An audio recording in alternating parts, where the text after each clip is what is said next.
This is Blair from One More Story Games. Oh my god, we're live! We ruined the magic. Here's the finger guns. Go, go. Hi, this is Blair Leggett from One More Story Games. Welcome to Legends of Tabletop. Good evening, everybody. Welcome to session. Jesus, so many games that we play.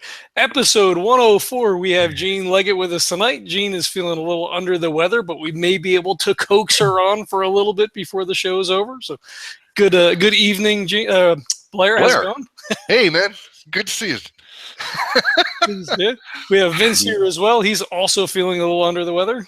I'm coughing up my lungs, so I may sit out for a few questions while I gather my breath. He may be dying. We're not really sure. So yeah, assumption.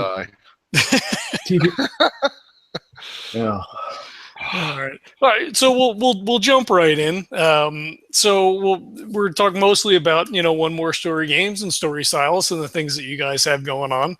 So when did you guys found One More Story Games? So the company's been around since we incorporated in 2013, 2014. We were operational from full production from January 2014, but I worked on some prototype stuff before that, before we sort of really got going. In fact, when I was with Vincent at Necronomicon 2013, I actually did have some swag at that point to sort of hand out, and just sort of and we've been pretty much busy building the software for the past 3 years or so, and now it's really starting to pay off because it's built and we can actually start building games and selling stuff, and so we can get more into that there as we go along. Sure. All right. What was the impetus to kind of be like, hey, we sort of have this idea, and I don't know, should we do it? Should we not do it? That risk of a small business. What finally pushed you over the edge?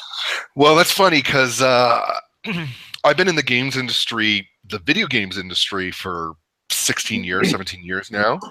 I've been an RPGer since I was probably about 7. So do the math on that one. I had my old, not the red box for D&D. I had the one before that with the blue manual. That was my D&D way back in the day. So, and the basic thing there. Yeah, pretty much. Yeah, the first box edition of all of the four white books there. And I used to cart my player's manual, my Dungeon Master's Guide up the street. I had this big luggage that I carried all of my D&D stuff in. The parents were always worried that I was going to head off and I was actually leaving or running away from home all the week, but I was just carrying all my books and manuals up the street. I worked at Electronic Arts for 8 years and worked on a couple of games there, learned the ropes. I worked at Zynga for 2 years. I'm so sorry, folks. It's just. I was going to say that's terrible. I tried to change it from within, and I did work on. Sorry, what was that? Not some of their finer moments, but hey. Yeah, well, I worked on Cityville, which was great to see because when we were at our height there, we had about 20 million people hitting it a day, which was a great way to learn how to write software and build under fire, as it were. But then I went to work at Zynga Dallas, which you guys would know as Ensemble Studios. They did the Age of Empires and Age of Mythology games way back when. Yeah. But what happened was there was a mix-up in U.S. medicine. I am Canadian, by the way, just so that you guys know. And I nearly died. There was some problems. There had been a mix-up in communications between doctors as I moved from San Francisco to Dallas, and it nearly killed me. Jeez. So, yeah, I was like a week or two away from a stroke or a heart attack. Good stuff. Good fun stuff. So when you nearly die, just for those at home and just keeping track, it really clarifies, what do you want to do with your life? Like maybe, are you happy building these Farmville-esque type games, or maybe there's something else you'd rather enjoy doing? So I had in my spare time, I had built Ultima 4, in Flash from scratch. I wrote that in about 3 months for fun when I was laid off in the great culling of 2008 at EA, when they decimated the whole studios in Vancouver. And I really loved that. What was great about it was I could build a game from scratch, a game that I love, right? I love the world of Lord British and Britannia. And to be able to build every system and see it all come together.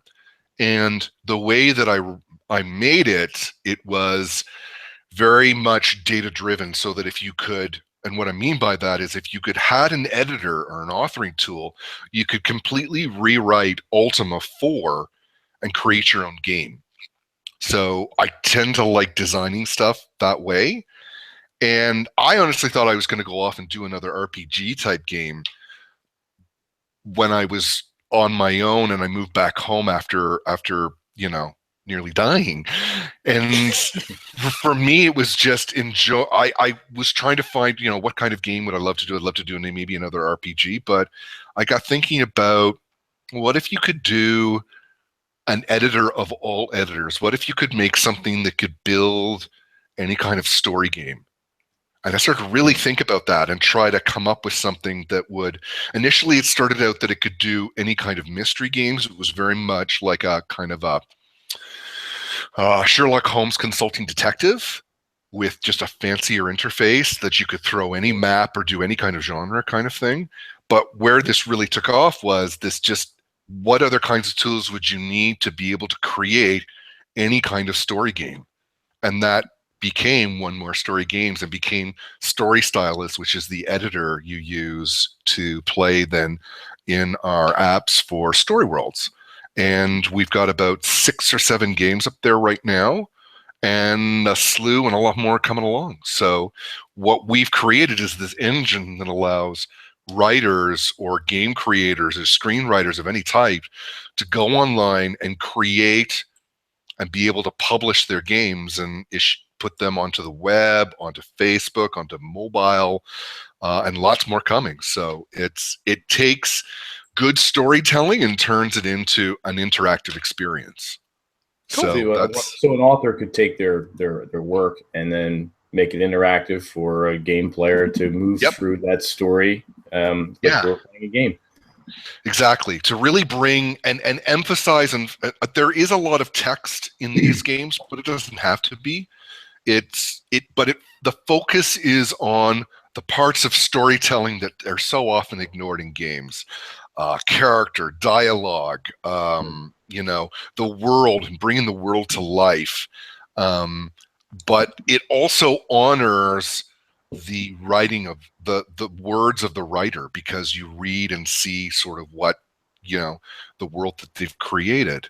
We've actually had authors who are published who've actually created free content using our tool as a prequel to their published works. So it's a way to sort of show their world and explore the characters of that world and sort of see it come to life. Really cool. Yeah. I'm gonna interrupt real quick and go ahead. to Ultima.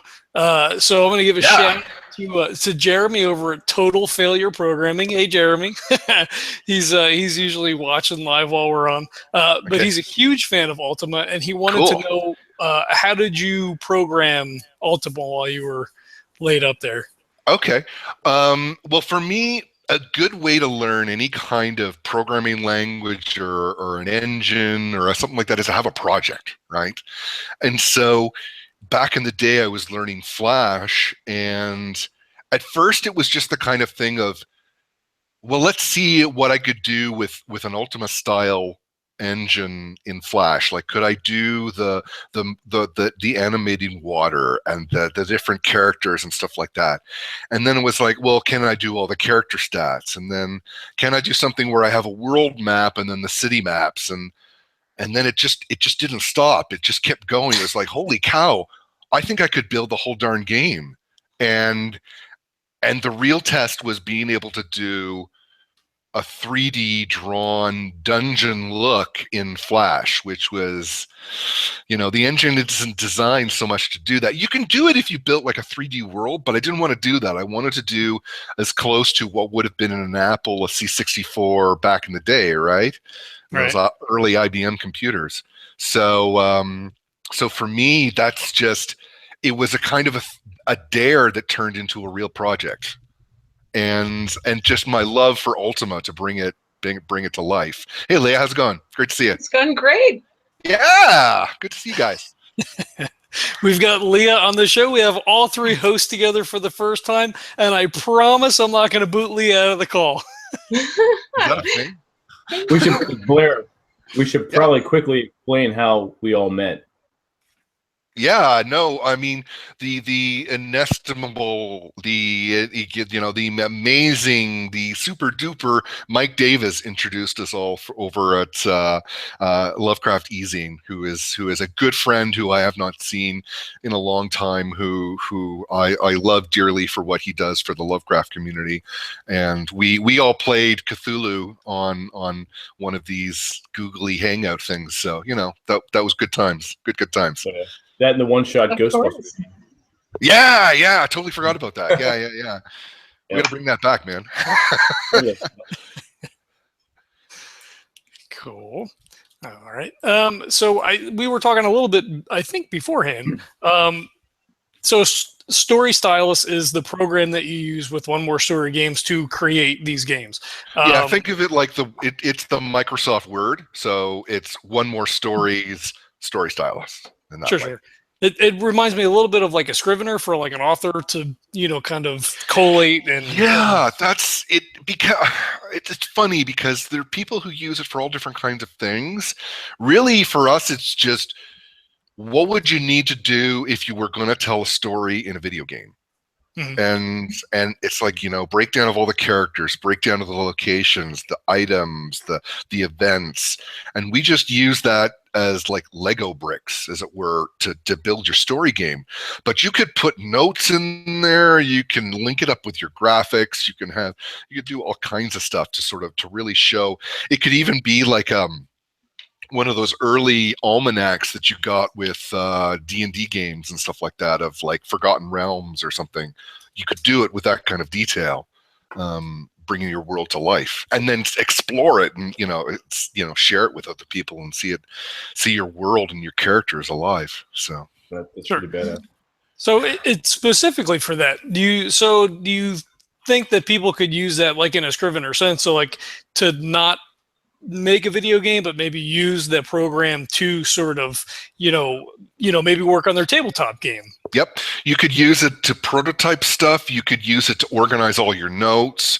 You could use it to play an online RPG where, say, you've built your maps ahead of time, and then, you can explore your maps room by room and see it sort of come to life that way and deliver it digitally.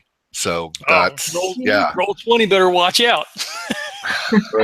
I mean, I don't know that it's because Roll20 does stuff. The stuff they do really well, right? And I would never sort of take away from that.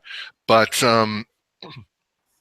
it is great to sort of see, to build up a map. Like for me, I've tried to build as close as possible the engine or the gaming system that little 7-year-old Blair playing D&D would have liked to play with, Like the things that I enjoyed when I was a kid was like drawing on graph paper and like building my most intricate of dungeons and stuff like that. And then if like you could scan that in, then how would you define where the rooms are, the doors are, and what's clickable and stuff like that? It's something that me as a kid would have loved. And being able to share that with, because we've done storytelling camps, we've done these summer camps where we have kids come in to learn our software, and we teach them how to be storytellers first because they aren't really comfortable with that at first, and then they learn how to use the software, how to work together, and by the end of the week they've got their own video game they can share with their friends, and they've made it. It's their story, so that's kind of cool. It is cool. Now you mentioned drawing drawing out your vision. Yeah. Now, let's just say maybe I'm not that good of a drawer. Do you provide graphics for those that are drawing disinclined? Who are artistically handicapped? Is that what you're saying, Leah? Put it delicately. Yes. Well, that's the thing. I mean, because you can upload and use any image you want to, really.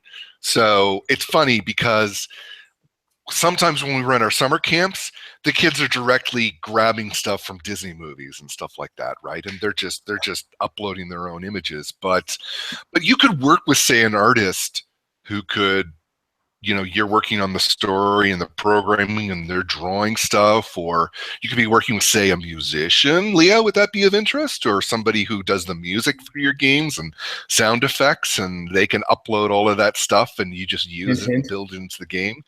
Yes, it's designed to be, because, it used to be like back in the Ultima days, one person could build their own game. And now you have games built by hundreds of people, look at any Skyrim or Fallout 3, Fallout 4, right? Whereas you can't do it all, but maybe you can work with other people to build something that's really worthwhile. Or you just sort of grab images from the web and use that as temporary art. I mean, that's fine too. So no, we don't provide images.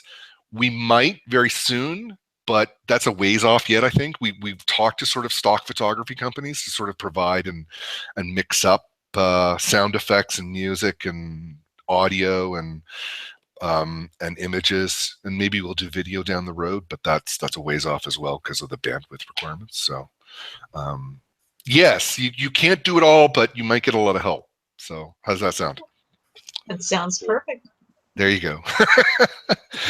Yes, I'm horrible at drawing as well. I've just been playing Telestrations tonight. Do you guys know that game? No. Yeah, I think so. It's kind of like a Pictionary sort of thing. Yeah, and trust me, the best I can do is stick figures. So that's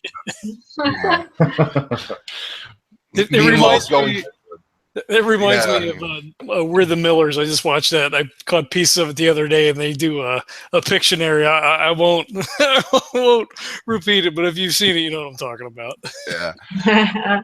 And then being at Pandemonium Games there in Boston, and it's like seeing they have all the art of Michael Whelan up on some of the walls, and you're just looking at that, just going, oh man, to be able to work with somebody like that, or even somebody who's just getting started in their career, right? Who can do some amazing stuff, Mm-hmm. I'm thinking of some of the Dragonlance portraits and art they used to have back in the day. I mean, Larry Elmore, and yeah, that stuff's amazing. And I mean, I think, when we do the summer camps, for instance, we're talking no better, Leah, than refrigerator art here, right?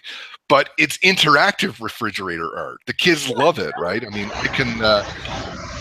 I might be able to show you some of our games, and I'll go into one of our stories here that some of the kids did, and that'll give you a good example. But yeah, give me a second here. I'll load that up in the background here. Sure. Cool. I was going to say, if you could give us a shot of the StoryStylus interface.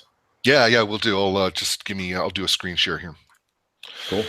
So this is the Adventures of Finn and Gax. I will go to let me see, and then screen share, and then application window, StoryStylus. Can you guys see that? Okay. No, it's just you. There it goes. There it is. I will lock in on that. Okay.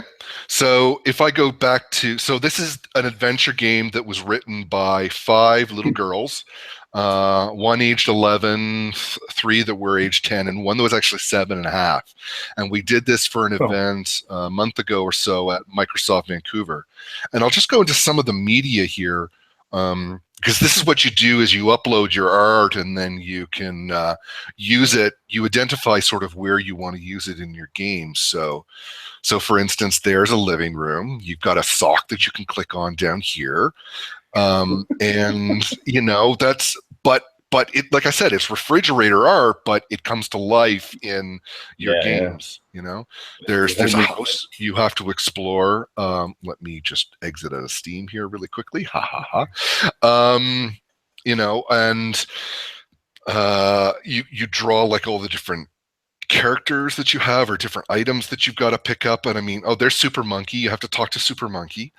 I mean, and this is all of the imaginings of, you know, some 10-year-olds, some 11-year-olds. This is Julio, the big bad wolf, who was bullied in school because he was so hairy.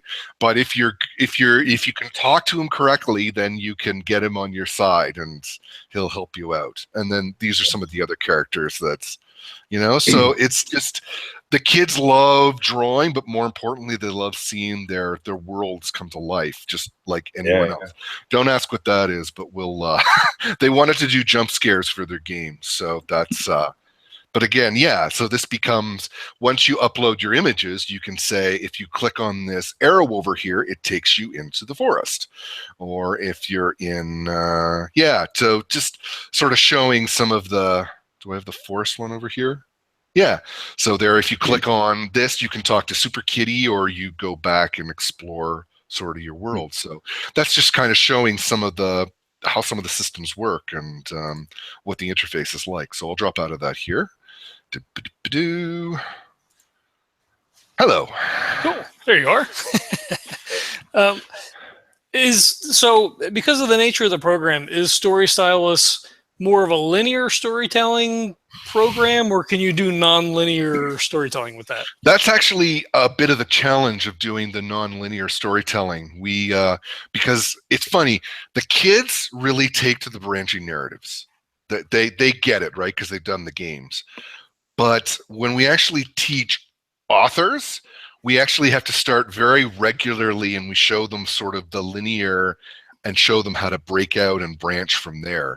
I'll actually show you. So to answer your question, you can do pretty much anything you want. I mean, you can do looping stuff. You can do stuff that has chapters. I'm just gonna go over here. So on my on the website, you can see. Hang on, if I just do. Sorry, folks. Just okay.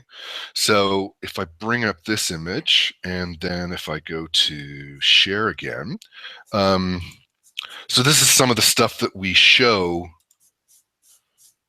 So you can see that here we have traditional media, linear media, where it goes from a start, sequence of events to the end. That would be like a book, a movie, you know, but then we show people how to build. This is something that's very complicated, obviously. We start actually something that's very simple here with a gauntlet, where it's the same linear structure, but you're giving people more choices as they go through. So one choice, for example, might be boom, you're dead, which we would call a button of death within the video game space. But you might have other choices that allow you to wander around, where you then get to like the conclusion, and finally you have to pick one of three endings, and one is the good ending.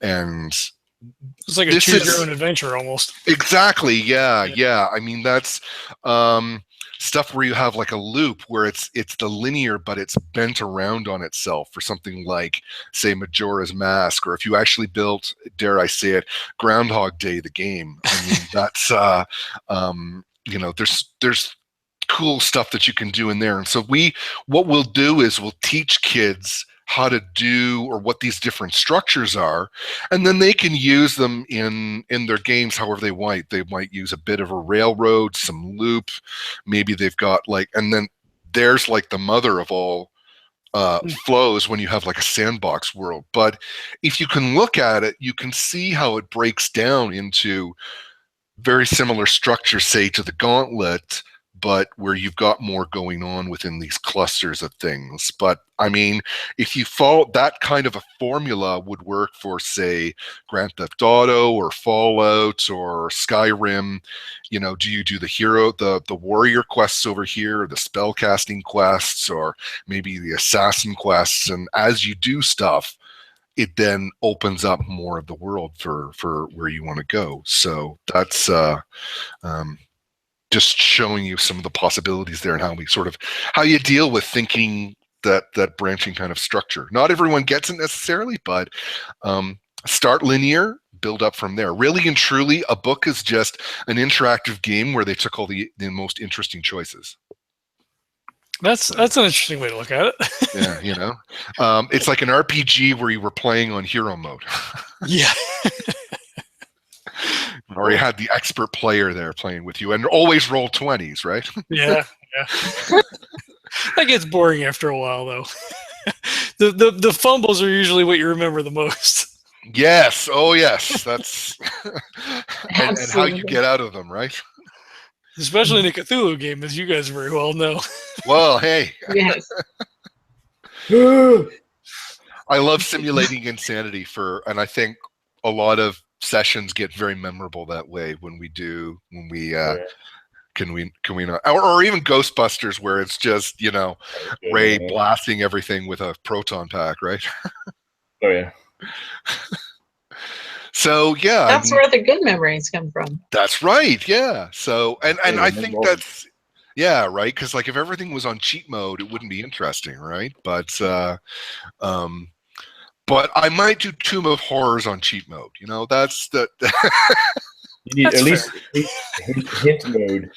Yeah, the total party kill impossibility there. Remove that, make it safe, right? But then, and then what's the line from Douglas Copeland? Adventure without risk is Disneyland. So, that's... pretty much. Yeah. And who wants to be stuck on Disneyland, right? So... Well, not for length of time. That's right.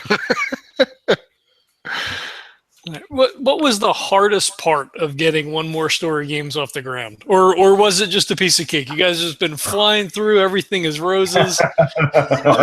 You've been following our blogs, jeez. I'm lucky I have a computer tonight, because we were doing a presentation in Boston here a day or two ago, yesterday, in fact. Oh, wow, yesterday. And somebody was climbing around on the floor and then went to help me install something in, and he static electricity shocked my computer. Oof, and it completely shut off. And I was pretty freaked there for.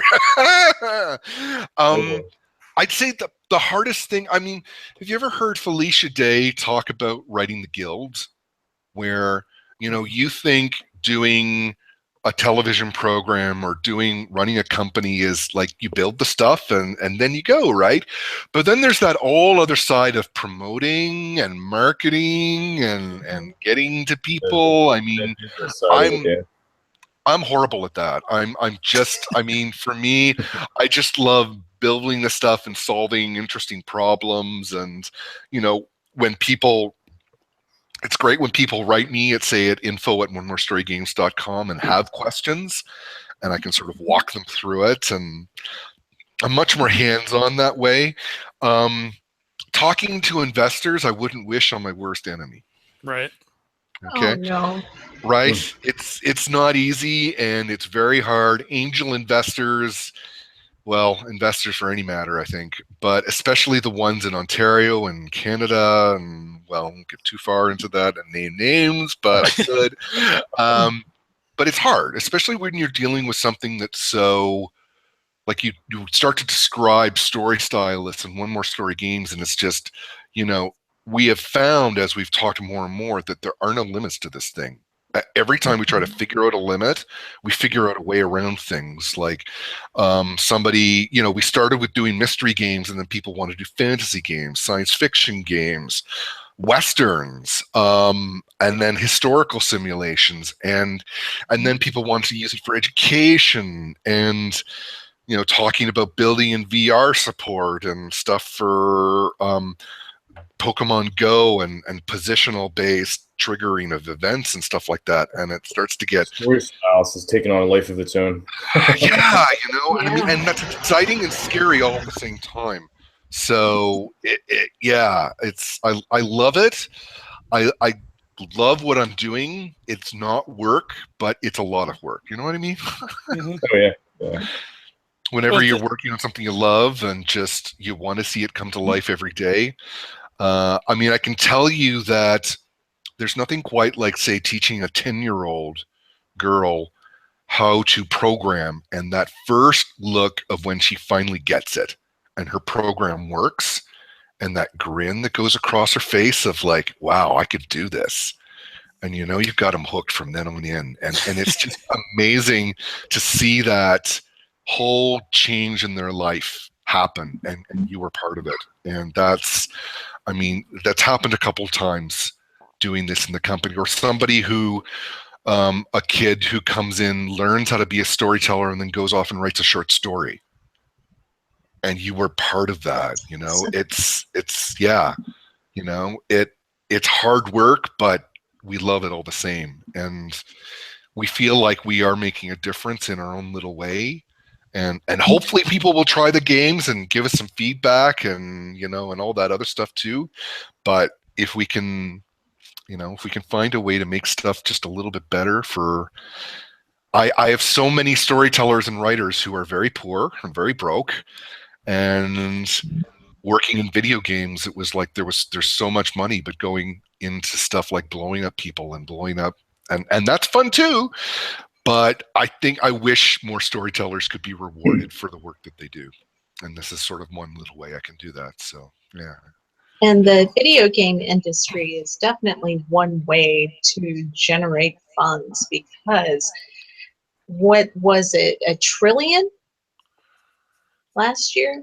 At least 100 billion. It's number 2 as an entertainment medium, seconded only to registered cable TV like HBO and Showtime and those things.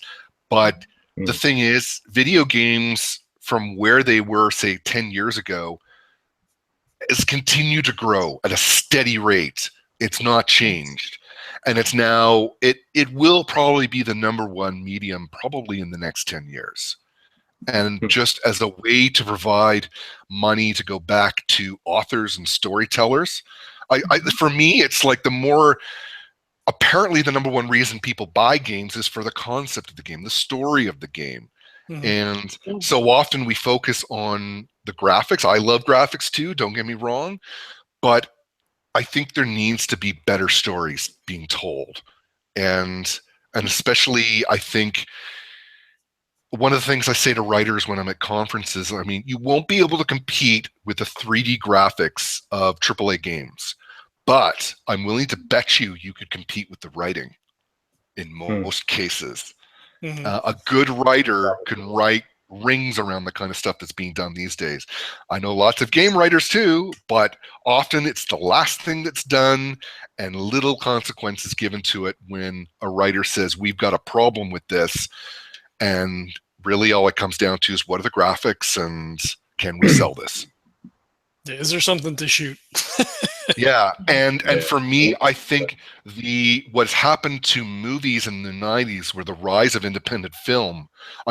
You can distinctly see the difference in film before Pulp Fiction and after Pulp Fiction for what happened to dialogue, right? And I think video games is quickly, especially with the rise of a lot of indie studios, as people leave the big studios and are tired of working, 100-hour weeks, which I did, but it's not a way to live a life. Yeah. It's that kind of a shift for what happened in independent film in the 90s needs to happen within video games, where, the biggest money-making film for the longest time was The Blair Witch, because it wasn't made for very much, but a lot of people saw it and it had a huge impact, cultural impact. You wanted to throw up at times, but that's, and not just from the storytelling. I think you can do amazing games, tell a great story, and a good writer should be able to make a killing at the way video games and video game writing is currently being done. So that's my hope, at least and I can't wait for the day when, say, we can, with StoryStylus, because we pay our writers, we're very eager to make sure that people get paid for their work, that, I can give a 6-figure check to a writer and, that will change their life. And hopefully we can grow the audience to get there. But that's my hope anyways. And that's just as much with game playing, with RPG writers, screenplay writers, say comedic writers, make me laugh and make me remember it. And hey, that's yeah. So how would an author, like, say for myself, if I wanted to bring my novella series to life? Sure. Let's start from at the bottom tier. How would I get started? Okay, so go to the website, www.onemorestorygames.com. That's either with the number one or ONE. You can check out, and we always say when somebody wants to build a game with StoryStylus, play some of our other games. See what's possible, and bring questions. Ask lots of questions, sort of see how that all works. And once you've done that, then we can start talking about your particular themes in your game, what you'd like to do, what are the characters, what are the settings and locations. And then, I mean, it pretty much is a do-it-yourself system, but, send us emails. We're happy to help and at least get you started. And, it's one of those things where then you would download the StoryStylus software, and that works for PC or Mac. And you've got a 3-month trial time where you can really play around the system and see if it makes sense, if you can upload some images to sort of start putting together your world, or temporary art if you like, just pictures from movies or something like that, just because it's just for you. If it works for you, then great. Cast Brad Pitt as your leading character. I mean, we're not going to sell that, but at least it gives you the start of what's in your head. Exactly. Whenever I create characters for my writing, I have I'll often go to an actor and actress, and I have that person in mind as I'm writing the dialogue and the story and whatnot. So that makes sense.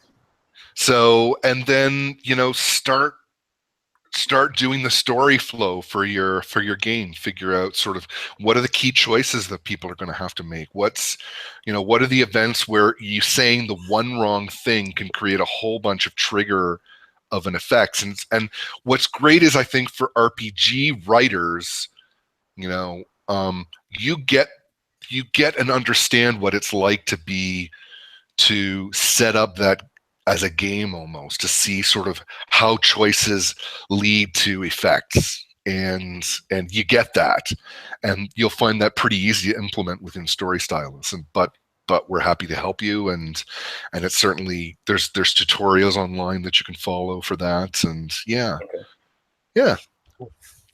Cool. We're gonna shift gears, and I'm gonna ask you a really bizarre question. Sure. Have you ever drunk ordered anything off of Amazon or anywhere else? Oh man, you have to have money to have to drink a lot, right? That's fair. Sorry, guys. Yeah, no. I honestly no, because usually my wife monitors my spending habits for that. She is the CEO now of the company, so. The reason I ask is Monday night we were playing our Rogue Trader game, and we got Neil to drunk order some dice and some other accessories from Easy Roller Dice Company. Easy Roller Dice Company is sponsor of the show. Okay, cool. So you can use code LEGENDS10 at easyrollerdice.com to get 10% off your order. You don't have to order drunk. You could order drunk. I'm not saying if you should or you shouldn't, but on the occasion that you do, maybe you want to go over there and order. And when you need to sober up afterwards, you realize, oh my God, I just spent $100 at Easy Roller and I got $10 off, which is really good. You can get your Birds of a Feather coffee, which I do have with me tonight, because I would have never made it through this interview. And now Neil is offering. It's not you, it's me. Neil is now offering at Birds of a Feather Coffee Company a Legends 10 discount as well. So you can head on over to Birds of a Feather Coffee. Get the cup and the drink. Hey. That's right. So you can play with your drunkenly ordered dice while you're drinking your birds of a feather coffee, and it's all synchronicity. It's great. So Migrate the flock on over to birdscoffeecompany.com. there you go. Leah's got it. She's my wingman there. Wingman, get it? Birds Coffee. Wing woman. Wing woman. Oh my god. So yeah. So there you go. So please support the sponsors. We appreciate it. They appreciate it. Good bunch of guys, small companies. You're supporting the company, supporting the show, and we appreciate it. They appreciate Very it. cool. So I should probably include these links in all the show notes. I don't know why I don't. So I'll probably have to go back and do that. But check them out, and there's banners on the site. So disable your ad blocker just for Legends. So if you go to legendsoftabletop.com, pause your ad blocker, kind of like whitewash us there. So when you come up, you'll see there's only a couple. Ad blockers will not block our advertisements. They don't? Really? No. Wow. Nope. That's how powerful our sponsors are. You can't even block them out. It's unbelievable. Yeah. So flock 10%. you. So code Legends10 will get not- you 10%. And Rogue Beard Oil as well. Is that I a have sponsor? that. Ready that beard for battle. I've got- That is a fine product that is offered by Easy Roller Dice Company. EasyRollerDice.com. I got the Alpine something. I forget. It's Alpine Frost or Alpine something with Alpine in it. It smells really good. All right. So we'll move out of this. All right. No All more right. commercials. We got to make sure we get all those plugs in. No, that's cool. Very cool. So what's the typical length of play for a game created in StoryStylus? Does it sort of max out at a certain level, or is this sort of open ended? Yeah, no.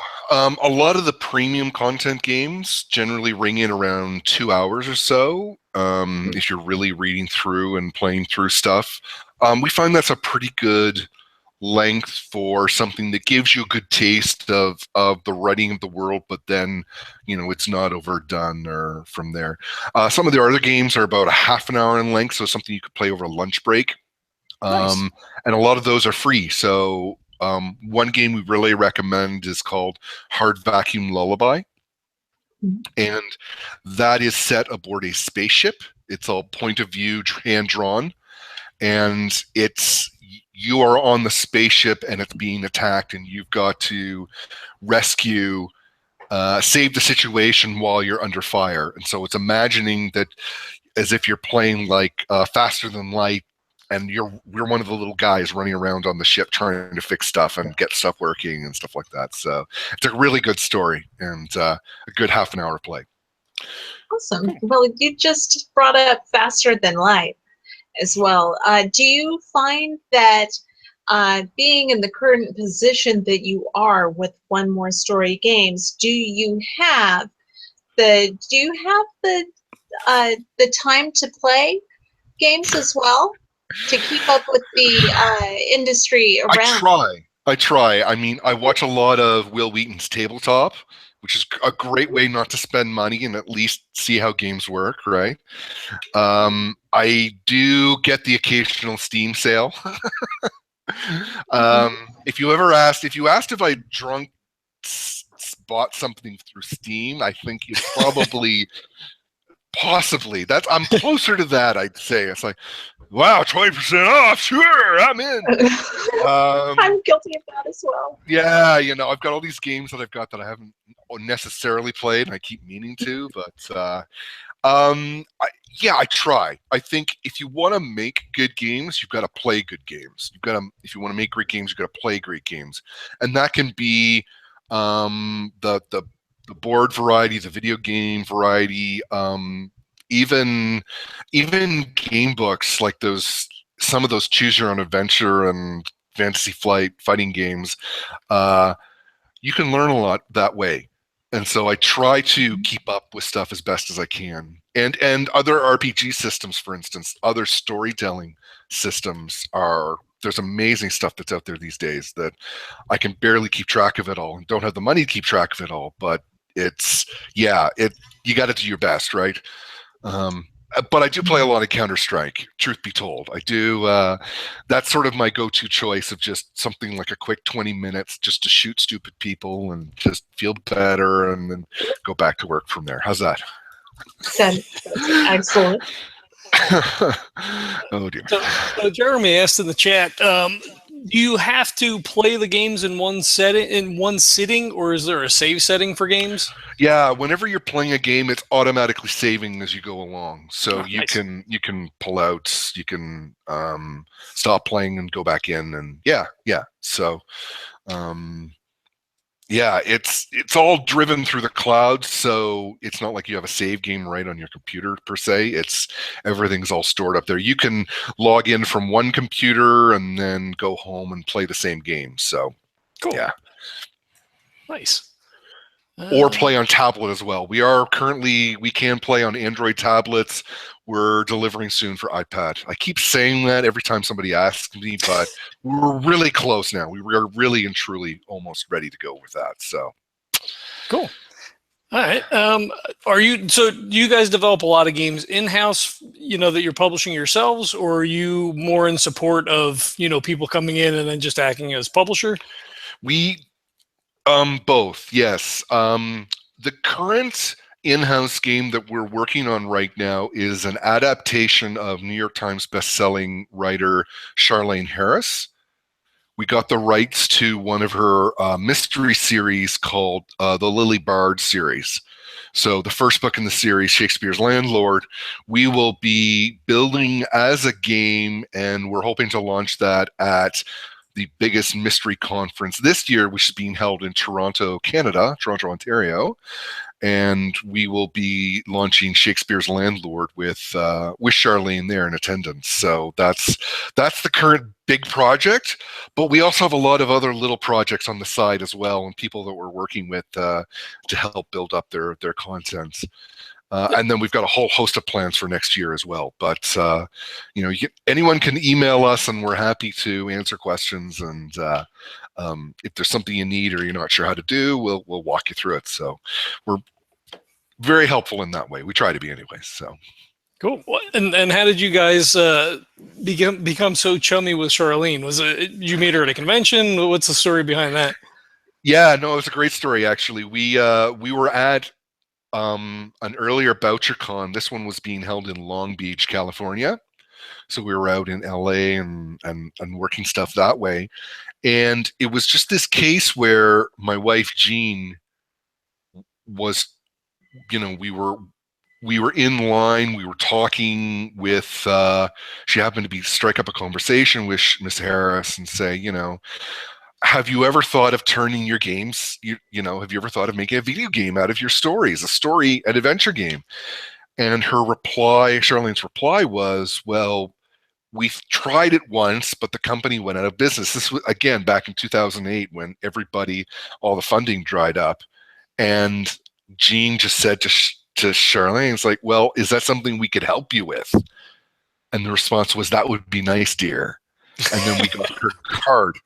And then we just continue to create a relationship from there. And, it's the Lily Bard series is one of our first novel series, and a lot of people are watching to see how we do this because we really want to bring her books to life and to show this little southern Arkansas town where you can pick a whole host of complications and choices and have ramifications from your choices that not only work from that game but carry over into the next sequel of games, sort of like a Mass Effect for your stories. And so it's just sometimes you just got to ask. And there's a lot of other best-selling writers that I wish I could tell you about, but we can't really announce anything yet because it's all the paper signing and stuff. Because I would just be all like, hey, we talked to this person, we talked to this person. Like, yeah. That's not how business works, apparently. So, but yeah, I mean, it's to be able to give writers the chance to create and see the world come alive. It's really exciting. And there are a few who are already very interested in that. So really cool. Wow, that's very cool. Yeah, absolutely. Even like Yeah. comic books, for people who are working on comic books, because then they've got all their art, right? So last year when we were speaking at Comic-Con, it was really amazing to sort of get that excitement from people who were like, well, I can draw this stuff, but I can't program. And it's like, but you don't need to program. You just have to have a good imagination, a good story, great characters. You upload your art and then you can bring it to life. And that's the kind of world we live in now. And that's exciting. Yes. Very cool. It is very cool. And I apologize for remaining a little bit silent during this interview. I'd otherwise talk more, but I hopped in kind of in the middle. So if I duplicate a question, I apologize. What I was going to say is it seems that you guys have been convention hopping like crazy this year. Yeah. How many have you gone to so far, and what do you plan to finish this year?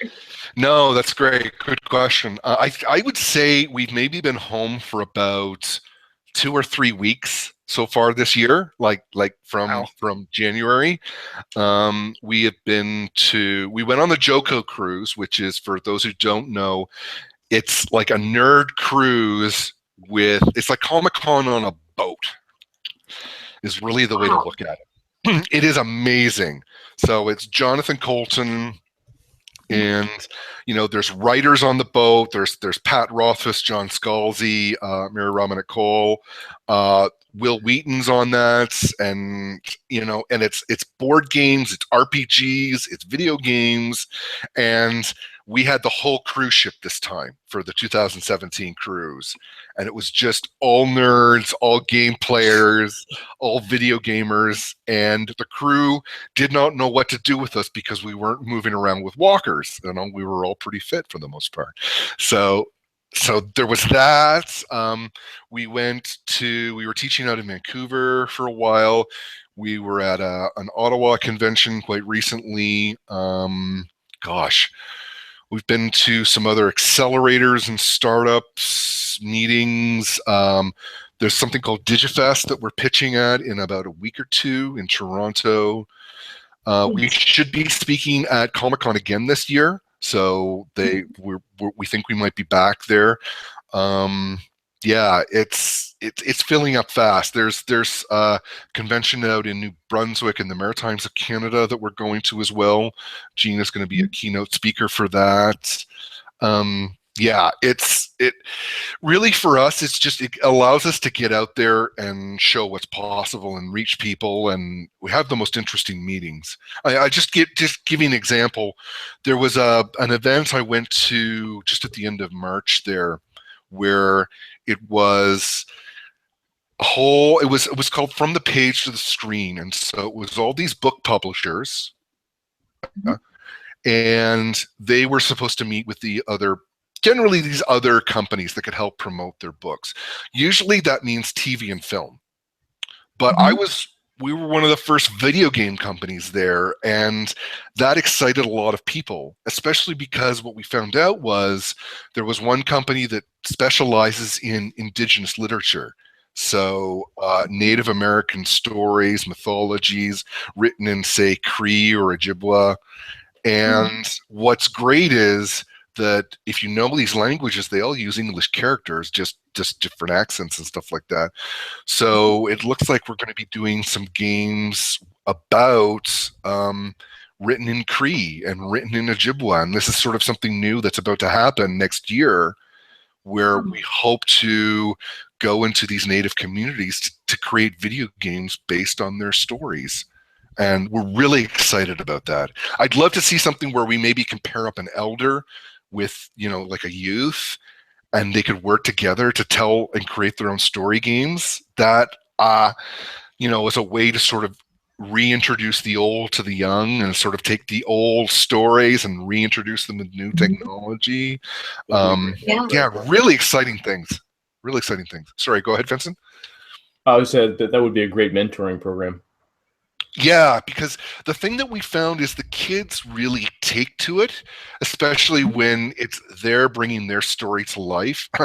It's funny, when we run these camps, it's like we have kids that are just working away on their story, and the parents have to wait around for the kids to be done. And it's funny, especially when it was the Microsoft employees, and sort of we're looking over at them going, does this seem familiar to you? Is this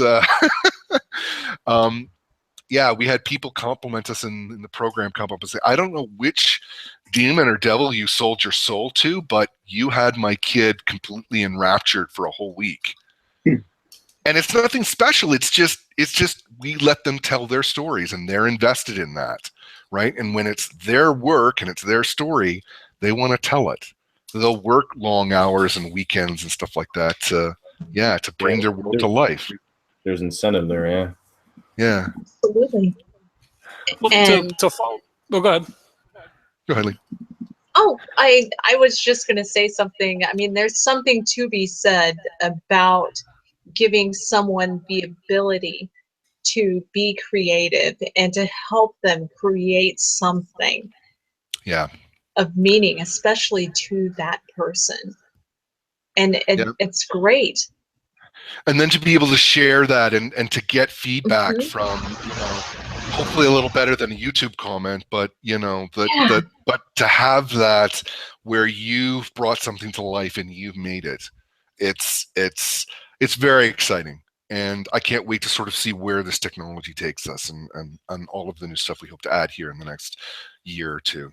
So cool. Well, I was just going to follow up on that and say that, you guys, and you mentioned a little bit that you recently partnered up with Microsoft for a week-long class to teach young girls how to tell stories and create games and, sort of go through that process. Like that's children of the employees of a game company. Yeah. And what was great in that case is that was the first time we really we had them work as a group, because they were younger. They were a little younger than we were normally used to. I mean, some of them were 8. There was a 7.5-year-old in there. It was crazy. But by grouping them together, they could work as a team. And what was really amazing to see what happened from that is one became the writer, one became the programmer, one became the artist, one became the QA component. And they were working together to build their team. And it was like, oh, we need another drawing, Michaela. You got to get working on that. And it's like, I thought we were our content lockdown here, guys. Come on. And then it's like, oh, I just finished coding the scary swamp. We need that testing. QA, and QA is like, I'm on it. I'm testing it. But to see them come together as a team, a true, like a little studio in themselves, and just have their own jobs, and even for the little ones where you could say like, oh, we need a new picture for this, go and research that, and off they go to Google and they're browsing and they present like 5 different options to the team, and then they want to go with, way to go. And this is like an 8-year-old that's doing this and as excited that what she's doing matters and is contributing to the team. So great times. Totally. That's awesome, especially for you to empower young girls like that, because sometimes it seems like they get left behind in school, and there's maybe boys gravitate more towards math, sciences, whatever, but to specifically be able to reach out to them and say, hey, you can do this, and not only can you do this programming, but you can also be creative as well, and bring them along. It's the STEM, it's like the science, technology, engineering, math. But then it's the arts as well, because the focus is on the writing. So it's STEAM. It's and it really couples and complements technology and arts together, which is really where video games is really, I think, the bleeding edge of that. It's to see arts and and technology, to be able to do that well, you've got to be able to combine both, and that's often many of the challenges, especially artists who don't trust programmers and programmers who don't trust artists. It's a trope in the industry, but to be able to sort of facilitate both is really exciting, to see the value in both at an early age. Yeah, no, for sure. And 2 of your story-based video games took honors for Game of the Year as awarded by Toronto Game Devs. And you beat, Ubisoft and Drinkbox Studios and some of these really. I mean, you guys are you're hitting it out of the park. I mean, you have all these big names. I mean, you're in the community. You're reaching out. I mean, you guys are just doing a phenomenal job. some days it's harder than others, and you know, you're exhausted and sick after a cruise.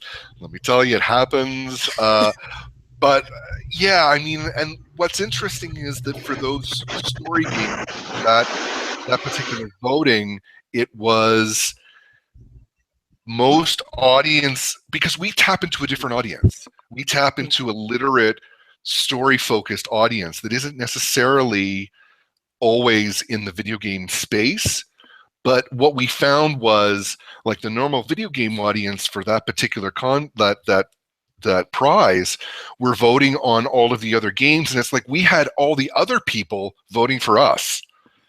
So it's kind of like that thing from the movie Election where the geek wins because all of the popular people were splitting their vote among the popular people, but all the nerds and outcasts were voting for the one nerd that was up there that represented everyone else, right? So it's I take great pride in that. That's I'm happy to be the king of the losers or the outsiders. You know, that's very happy to do that. As is often the case with RPGers, right? Come on. Yeah. Speaking of which, are you going to be at Necronomicon this year? Well, that's a very good question. So recently we got a car. It's a One More Story Games car, and that's how we got down to Boston. We drove down.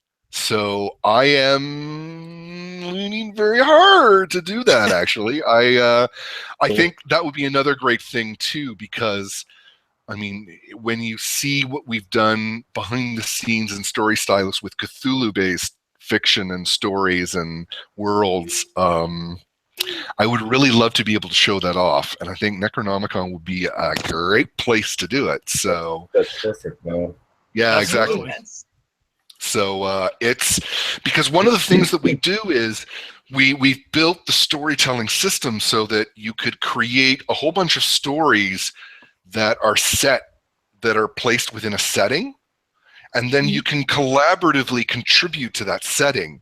So if you like a character from one story, you could promote it up to the setting, and then everybody could use that character in their stories. So it's kind of like if you know Sanctuary or Thieves' World, it was a series of novels that were all of these short stories, and everyone was contributed collaborative storytelling. We've kind of built the first collaborative storytelling video game system. So you could have, say, like an Arkham that gives you the map, the characters, Dunwich County, you know, Kingsport, Innsmouth, and then just by saying, I want to set it within 1920s, you know, Lovecraft, you automatically get all of those maps and any of the characters that were within that setting. And that's exciting. That's, you know, I love collaborative storytelling. I love it when people can weave their stories in with other people, and being able to build a system like that. Yeah, I would love to go.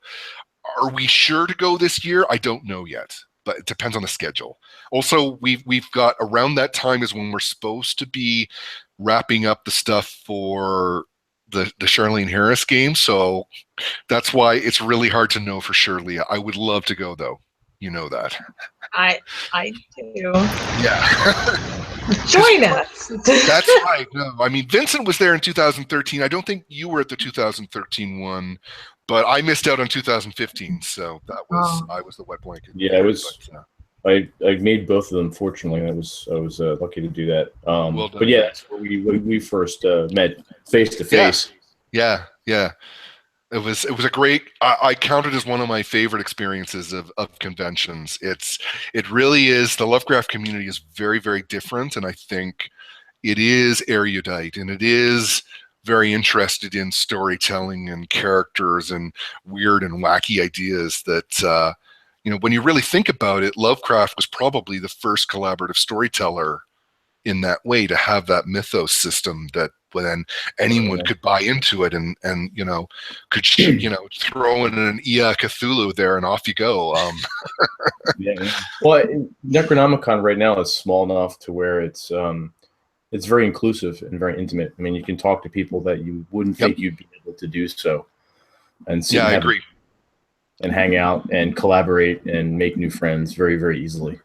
So. Yeah, and talk to writers about, I love writers, and I met a whole host of them there with Mike Davis. It was really it was very humbling, and to very much share the same passion that I do with pay the writer. That's one of the underlying philosophies of our company. That writers get paid for what they do, and we value writing, and so thank you. I'm glad you asked that, though, Leah. That's I'll have to weigh in a little bit, lean a little bit to Gene on that. I think I don't think the full passes are available right now, but we'll certainly see what we can do about getting in there and go from there. So yeah. Cool. Just had to check and see. Another quick question. Yeah. I'm just gonna throw a bone out there to my good friends at Cleus Press. Have you been approached for adult content creation in One More Story games? We've looked at it. Yes, very much so. We're actually building one site first. If you follow my sort of metaphor here, we have a site. I can't tell you the name yet, but the idea is going to be that we will have a website for all of this children's content. So we'll have a site of kids games written by kids for kids. So all of these camps that we're running, that kids can go in and see other kids' games and go, hey, I could do that. And really empower them to come up with their own story games. But yes, the other end of that spectrum is something we are very interested in. And we haven't done as much work on that as I think we would like to, but there have been some questions, and there are some people waiting for us to launch. Because just looking at the visual content that I have seen of One More Story games, that would seem to go hand in hand with many BN type of content. Yeah. Yes. So you understand where I'm going with this. Yeah.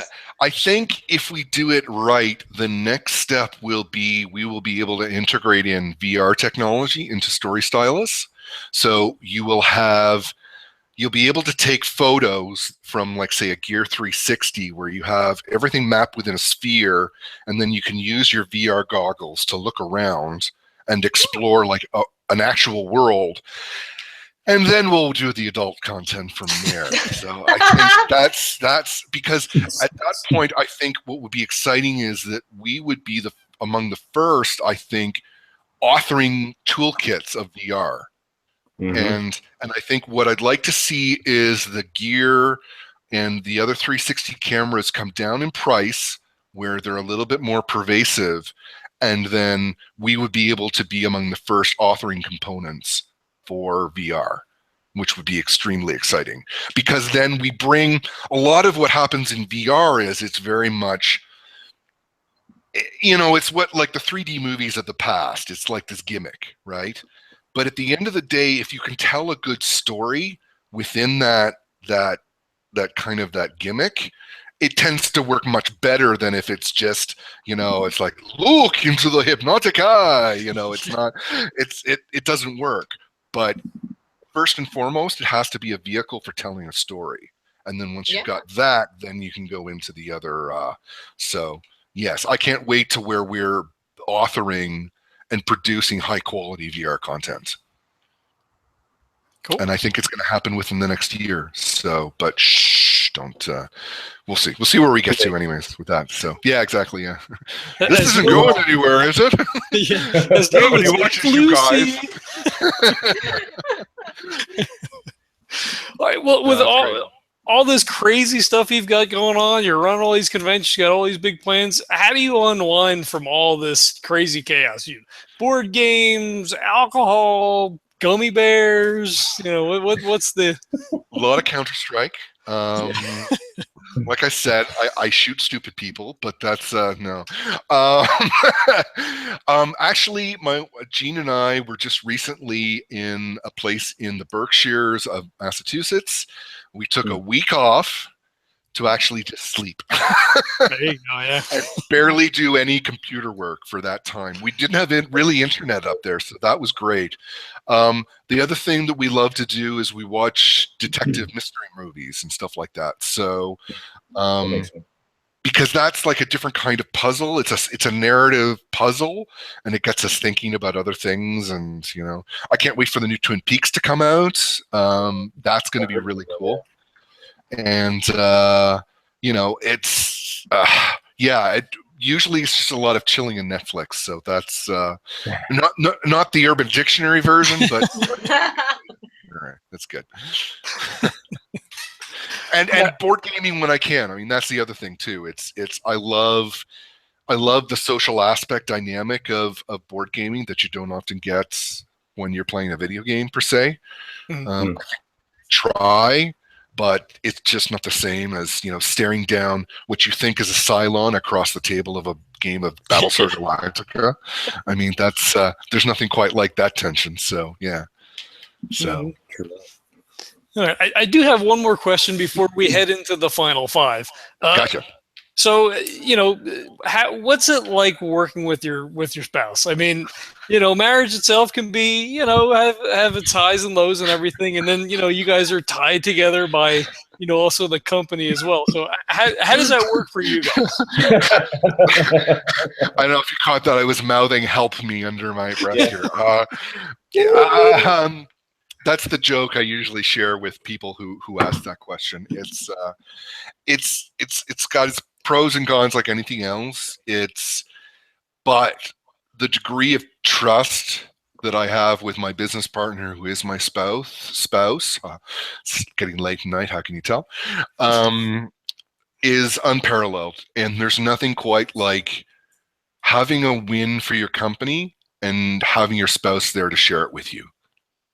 Where it's the same, it's that same, you both understand what you're trying to do, and it means the same. Exactly, yeah. So I think, there was a time there where we had a really tough period where somebody was actively sabotaging your company from within, which was an unfortunate circumstance. But we got through it, and I think we're closer now than ever. And it allows us to, so I am the hacker and she is the hustler. So she's the talker, I'm the techie, is our individual roles. But so she has a very different side of things, but she loves doing that. She is much more social and good about getting back to people in email than I am. So I'm a typical male that way. But at the same time, I love bringing these technical visions to life and helping people realize their dreams. I mean, a friend of mine, his name is Neil Halford, who wrote a game back in the day called Betrayal at Krondor, which was a great RPG storytelling. And he works with us. And the way he describes it is, there are a lot of game companies out there who build and put all of their eggs in one basket for, one game. There's people like us who build like an authoring tool, and that's sort of, so that other people can build and work with their games. Neil said, what you guys have done is you've essentially created a hope machine, a machine where people can go and have their dreams come to life. And that's one of the reasons why he hopes that we succeed, is that we can carry that forward. And be it for writers, for gamers, people who just want to try stuff out or just play with the system, or people who maybe can make a living out of telling stories. It's the one thing that we can hope for and dream that technology will let us do, and that there's an audience there to share that. Well said. So can we leave it on a sappy note? Is that good enough? No, well, we can, but we do have what we call the final five here. We have five geeky, nerdy questions for you. All right. It's binary, but you can expound as much as you like. So I'll just fire them away. Shoot, man, shoot. First one is Star Trek or Star Wars? Star Trek. Okay.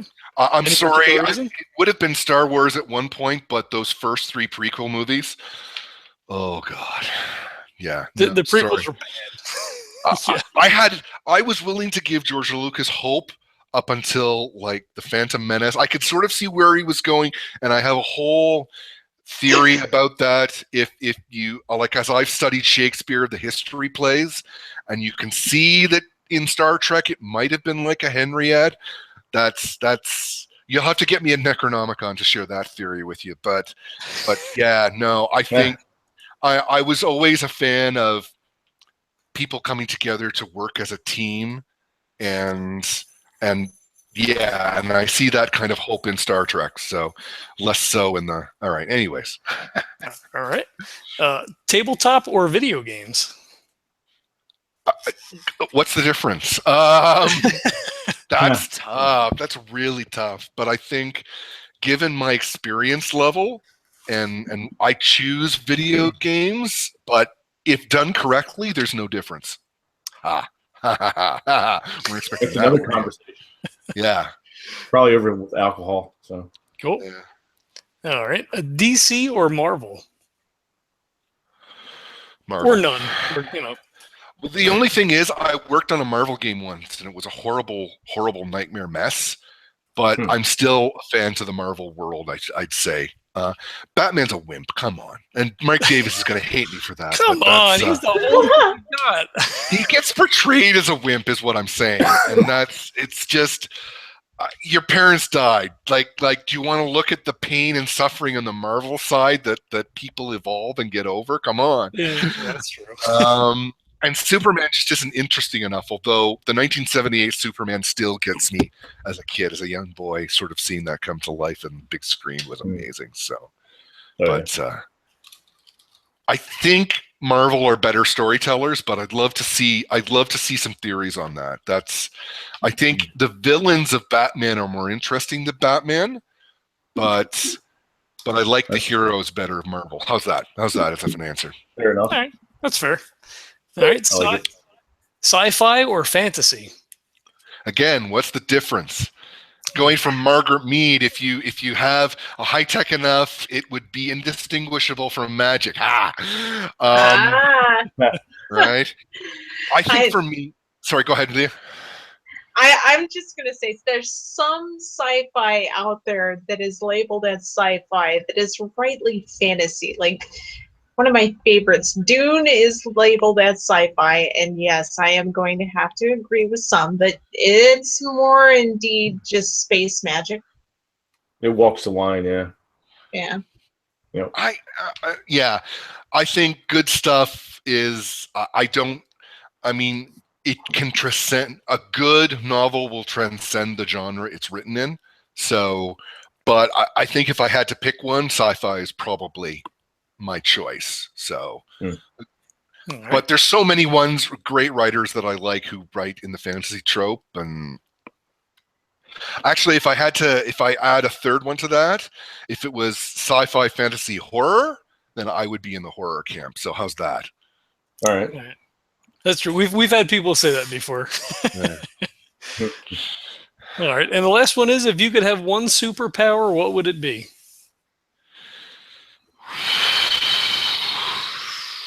Wow. All right.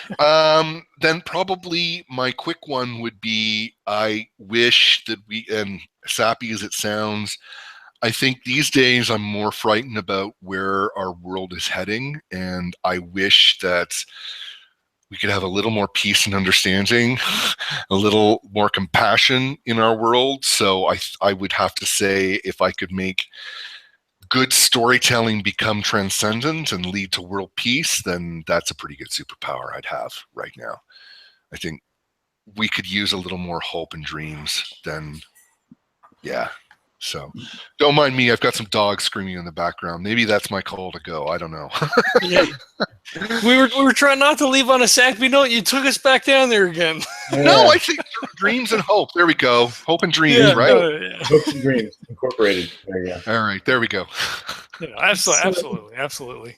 No, right, I know. So if you go ahead. I read the news these days and I get so depressed, and I just, the more I think if we could focus more on the good things that happen and less than the bad things, then hey, and I think games are a good way to bring people together, and stories especially as well. So I do both. There we go. Absolutely. And you do it well. Oh, that remains to be seen, but we try. Hey, we won some awards, but you play one of our games, and actually, if you do want to give away free stuff to your audience, I'd be happy to share some codes with you guys. So if you want to work out some logistics of that and give away prizes, I'd be happy to. So, oh, cool. That'd be very cool. Sure. Happy to do that. Awesome. Thank you, sir. All right. So if you want to give out your details, now you're smiling. Sorry, my details? Yes. So I'm Blair Leggett of One More Story Games, www.onemorestorygames.com and StoryStylus.com if you want to write and create some stuff. Check us out and try our games and send us any emails you want at info@onemorestorygames. We're happy to read them and share and talk about your dreams and hopes and stuff too. So sweet. Thank you, sir. Of course, we have all this stuff in the show notes, and I'm going to have to go back and edit and put the sponsors in, I think. I have to start doing that now. Well, tell me what to say and I'll say it, man. That's Well, we want to thank you for coming on. It was a pleasure to have you and to get to talk about all the cool things that you're doing. You guys are great. Yeah. I don't always watch the shows, but I do watch all your posts. So I think you guys have had some amazing people on, and I'm happy to be among the happy few. So there you go. Absolutely. We're glad to have you and be able to include you in that illustrious list. We've been very lucky in our friends and the people that we've had coming on the show, and we're quite blessed in that regard. So it's we're happy to include you in that. Thank you, sir. Thank you. Absolutely. Throw out all of our stuff here at the end. You can catch this cool content and all of our other awesome stuff at legendsoftabletop.com. You can find us on Twitter at legendstabletop. We're on Instagram, Tumblr. You can download us on iTunes. We're on SoundCloud, Player FM. Put us in your Google. You'll find us all over. Hit the like buttons. Do the reviews. Post up whatever you want. Talk about us on the forums. With your friends. Share with your friends. Exactly. Promote, man. Promote. We enjoy doing it, and we enjoy having having everybody check us out and talk about it and enjoy it. And we hope that you enjoy it. We hope that you check out all the sponsors, and we'll catch you next time. Cheers. Good night, people. Oh my God, we're still